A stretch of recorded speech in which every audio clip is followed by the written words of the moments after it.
Au nom du Père et du Fils et du Saint-Esprit. Amen.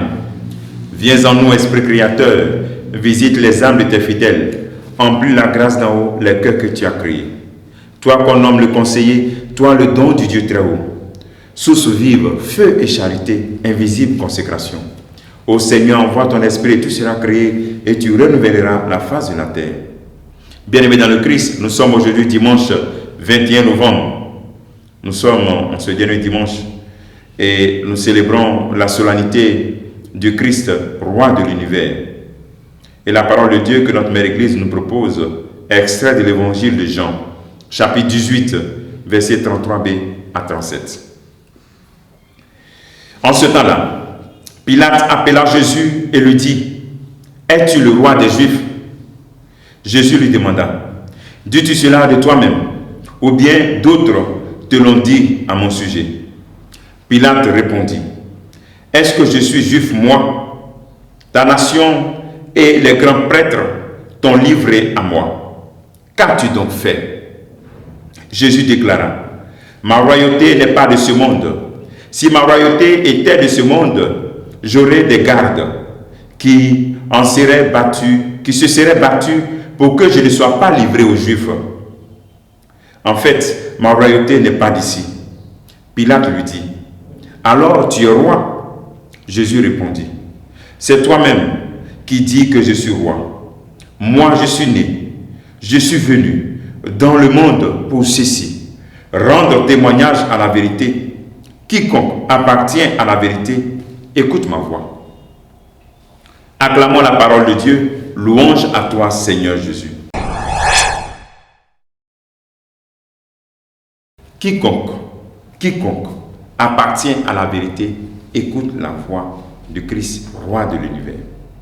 En cette célébration de cette solennité de Christ, roi de l'univers, nous sommes invités par cette parole où nous découvrons le dialogue entre Pilate et Jésus-Christ dans le cheminement de sa passion, mort, résurrection, de retrouver notre identité de roi.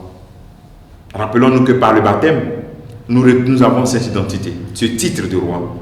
Le baptême fait de nous, non seulement les enfants de Dieu, mais nous sommes prêtres, prophètes, rois. Jésus-Christ est roi, Dieu roi. Voici un roi qui fait de tous ses enfants des rois. Je crois que c'est une dignité particulière qui doit être un motif d'action de grâce en ce jour où nous célébrons le Christ roi de l'univers. Il n'a pas regardé tous tes péchés, il n'a pas regardé tout cela, mais il regarde cette nouvelle identité que tu concèdes par le baptême. Recherchons donc la dignité de ce rang et que notre vie soit vraiment une proclamation de notre titre de roi. Un roi a une certaine dignité. Il est un leader, il rassemble, il attire. Un roi ne suit pas des esclaves. Un roi. Donc même dans nos amitiés, nous devons manifester que nous sommes des rois, que nous avons une certaine dignité. C'est nous qu'on doit suivre. C'est toi, le Fils de Dieu, qui est roi. C'est toi qu'on doit suivre. Ce n'est pas l'inverse. On ne peut pas recevoir ce titre-là et puis être des suiveurs, des moutons de Panurge. Non. C'est plutôt nous devenons des leaders par cette royauté que Dieu nous consomme. Deuxième élément, le Christ, par ce dialogue, définit l'identité de sa royauté et surtout les éléments du profil de cette royauté. Le profil de cette royauté. Témoin de la vérité.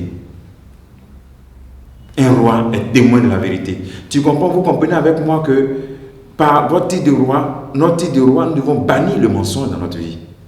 Nous voyons comment le mensonge peut faire du mal, même à un pays. Dans beaucoup de pays en Afrique, des mensonges ont entraîné des guerres. Donc, nous ne pouvons pas condamner cela et puis continuer à devenir des menteurs dans nos familles, dans la vie de couple, dans le travail. Non. Nous sommes témoins de la vérité. Et nous devons proclamer cette vérité, dire la vérité, ne pas se taire. Et ce qui n'est pas en phase avec la vérité, dénoncer. Et troisième élément, c'est être fidèle au Père jusqu'au bout, jusqu'à mourir. Comme nous sommes des rois, bien entendu, il y aura des difficultés dans notre désir de prendre soin de ce titre-là. Mais nous devons être fidèles au Père. Chercher à ressembler au Père, à notre Père. Cherchez cette fidélité. Comme le Seigneur le dit, efforcez-vous, luttons pour ressembler à notre Père, qui est bon et qui est miséricordieux. Et le Christ l'a appliqué. Ici, on voit cet échange. Oui, il va mourir. Il allait jusqu'au bout. Être des chrétiens qui vont jusqu'au bout.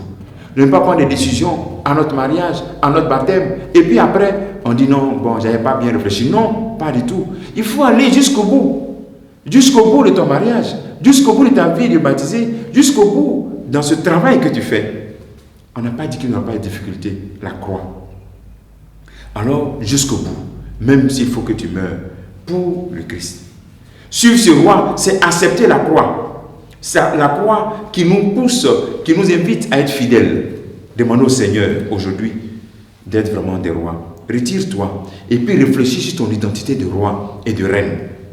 Que le Seigneur nous bénisse en ce jour, lui qui est Père, Fils et Saint-Esprit pour les siècles des siècles. Amen.